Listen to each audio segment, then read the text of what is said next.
Hello students, how are you all? Today we are going to start new chapter number 4, that is lines and angle. So here we are going to study some basic terms of this chapter. So starting from lines and angles. So in lines and angles, first we will study about basic terms and definitions. So first is line segment. So you all know about a line segment. What is a line segment? Basically a part of a line with two endpoints is called a line segment. When two endpoints are there then it is known as a line segment. Now we can say that line segment is denoted by AB. So here if we are denoting this line segment, so it will be denoted by AB. Now after this, ray. So what is a ray? Ray, a part of line with one endpoint called a ray. So here when it is having only one endpoint, so we can say that it is a ray.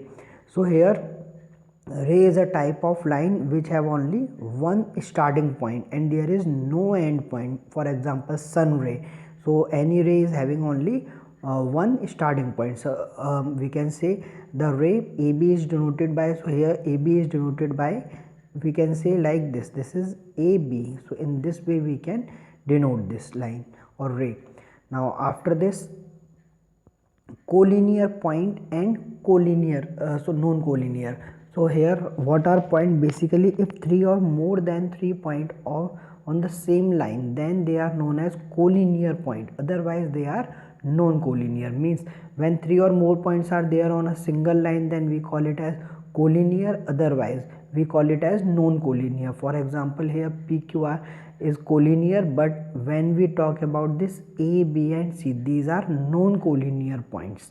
Now after this, angle. So what is an angle? An angle is formed when two rays originate from a same point. When two rays, here ray BA and BC are originate from same vertex B, so we call it as angle. So angle ABC is denoted by this form. So it is the sign of angle and we can call it as angle ABC. So this is known as angle ABC.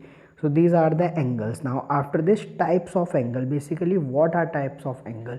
So there are different type of angle such as acute angle, right angle, obtuse angle, straight angle and reflex angle. Basically what are acute angle? The angle whose measurement is less than 90 degree is known as acute angle, and the angle which is equal to 90 degrees right angle. The angle which is more than 90 degree but lesser than 180 degree is known as obtuse angle. When a angle equals to 180 degree, it is known as straight angle, and reflex angle, the angle between 180 and 360 degree is known as reflex angle, or when we subtract that angle from 360, that is known as reflex angle. Now after this we can study about its definition. So acute angle, and acute angle is an angle which is less than 90 degree. So here we can say 0 is lesser than x lesser than 90. Now right angle, the angle is right angle is an angle which is equals to 90 degree. So this is angle 90 degree, or we call it as right angle. Now obtuse angle, the obtuse angle is an angle which is more than 90 degree but less than 180 degree. So if angle is z, so we call it as 90 lesser than z lesser than 180.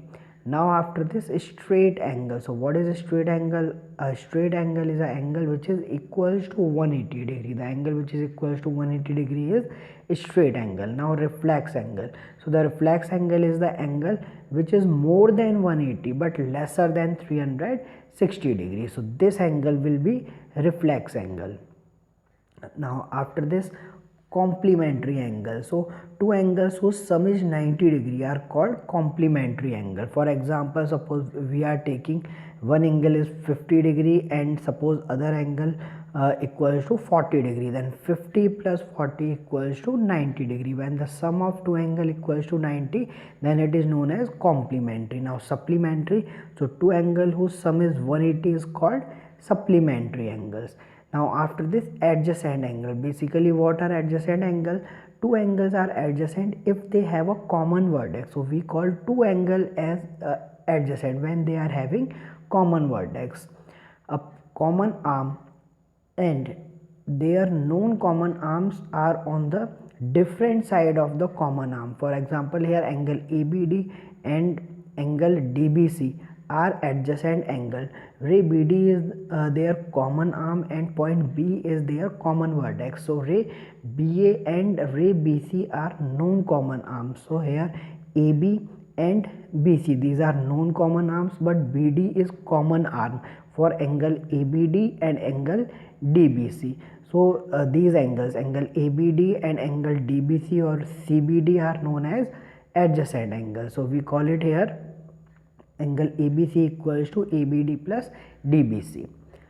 Now after this, vertically opposite angle. So vertically opposite angle, the vertically opposite angles form when two lines intersect each other. When two lines intersect each other, then the angles form opposite are known as vertically opposite angles. So here angle AOC and angle BOD are vertically opposite angle, and angle AOD and angle COB are vertically opposite angles.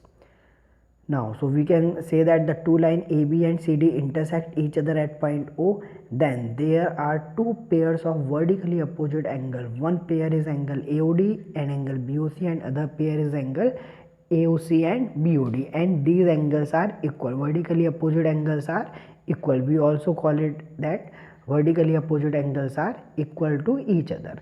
Now intersecting lines and non-intersecting lines. So what are intersecting line? When line intersect at any point are known as intersecting lines. So here PQ and RS are intersecting line, and non-intersecting lines are here AB and CD. So we can also say that non-intersecting lines will be parallel to each other. So here line PQ and RS are intersecting lines because they are intersecting each other at O. Lines AB and CD are non-intersecting or parallel lines.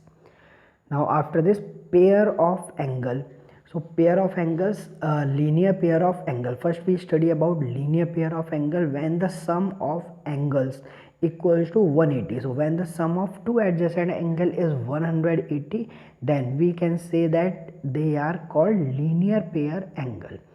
Now in this cases are formed if a ray stand on a line, then the sum of two adjacent angles so form is 180. Means when a ray stand on a line, so these two angles will be formed, they are linear pair angles. So if the sum of two adjacent angle is 180, then a ray stand on a line, that is the known common arms form a line. So we can, in this figure we can see that angle AOC plus angle BOC equals to 180. So sum of these two angles equals to 180. Now after this, parallel line and transversal. Now a line which is intersect two or more lines at distinct point is called transversal. Suppose here two lines are there, when any line which intersect these two lines at any two distinct points, so it is known as transversal. Now after this we will study about parallel line. Now relation between angles when line M is parallel to N, when two lines are parallel and it is intersected by a transversal. So in first case, if a transversal intersect two parallel line, then each pair of corresponding angles are equal. So in this case, suppose these two lines are parallel. So in these two parallel line, this is transversal, L is transversal, which is intersecting at these 2 points. So here different types of angle will be formed. So here angle 2, angle 6. So here angle 2 equals to angle 6. These are corresponding angles. Similarly 3 equals to 7. These are also corresponding. Angle 1 equals to angle 5. These are also corresponding, and angle 4 equals to angle 5. All these are corresponding angle. And then different types of angles are also formed. Alternate interior angle means angle 4 equals to angle 6. Similarly here angle 3 equals to angle 5. These are alternate interior angle. Then interior angles on the same side of transversal, that is angle 4 and 5. So sum of angle 4 plus angle 5 equals to 180. These are interior angle on the same side of transversal, and we also call it as co-interior angle. Similarly angle 3 plus angle 6 equals to 180. These are also co-interior angles. Now after this, different types of angles are again formed. So line parallel to the same line. So if two lines are parallel to the same line, we will they be parallel to each other, then they are also parallel. Suppose any three lines are there, and in this it is intersected by a transversal. Suppose here L is parallel to M and M is parallel to N, then we call it that all three lines are parallel to each other. So after this we can also study about the angle sum property of triangle. So according to angle sum property of triangle, when the sum of all the three angles equals to 180 in a triangle, then it is known as angle sum property of a triangle. So triangle PQR is given, so angle 1 plus angle 2 plus angle 3 equals to 180, then it is known as angle sum property. Now if a side of triangle is produced, then the exterior angle so form is equal to the sum of two interior opposite angles. So here these are the interior opposite angles. Suppose angle 1 plus angle 2 equals to angle 4, so sum of interior opposite angle will be equals to exterior angle. So these are also a theorem of this chapter. We will also study them and we will prove this theorem also. So today you have to do up to these points. So all these are the basic of this chapter. So all of you, thank you for watching this video and have a nice day to all.